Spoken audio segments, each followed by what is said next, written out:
nga yun. Mas importante na ang love kaysa sa kwarta. Alam mo mga tao, mawin na akong na-realize na mga sa mga sagot ang kwarta niya. Itong mahal. Sound na niya. Usap-usapan ngayon online ang social media personality at negosyante mula Butuan na may milyon-milyong followers na si Jolina Elorimo matapos niyang ilantad sa isang live session ang umano'y pagtataksil ng kanyang mister na si Jumel. Kasama pa ang sarili niyang personal assistant na si May. Wala na siyang paligoy-ligoy, direkta niyang ipinakita ang galit at sakit, pati na ang mga resibo gaya ng screenshots at CCTV footage na sinasabing patunay ng panloloko.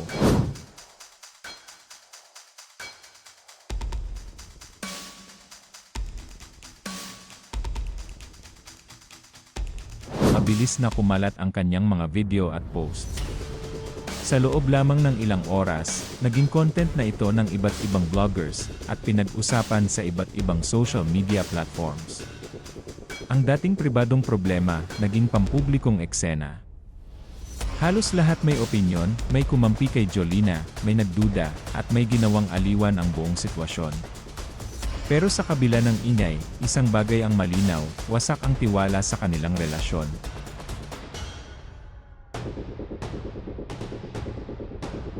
Hindi rin nanahimik si Jumel at naglabas ng sariling pahayag.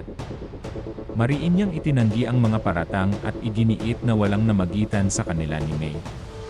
Ayon sa kanya, ang pagkakamali lang niya ay ang pagiging too much friendly sa kanilang staff, na maaaring na-misinterpret. Idiniin din niyang hindi siya kinausap o binigyan ng pagkakataong magpaliwanag bago siya inilantad sa publiko. Para sa kanya, mas pinili raw ni Jolina ang atensyon ng publiko kaysa ayusin ang problema ng pribado. Sa huli, inamin niyang napagod na siya at piniling umiwas na lang sa social media at sa gulo.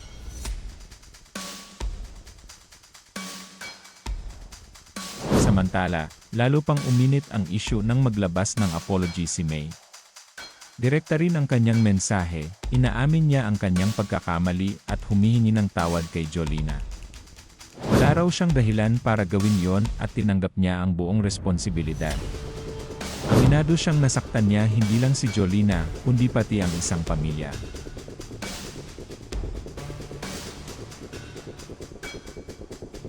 Ngunit sa kabila nito, hindi pa rin kumbinsido ang lahat. Para sa marami, huli na ang lahat at hindi na mababawi ang nangyari.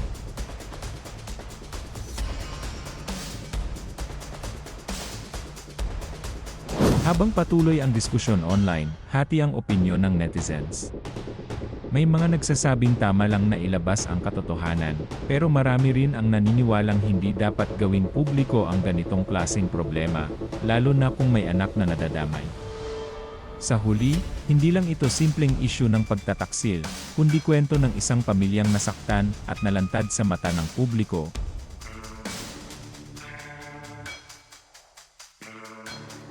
Sa gitna ng lahat, makikita na unti-unti nang pinipili ni Jolina ang sarili niya.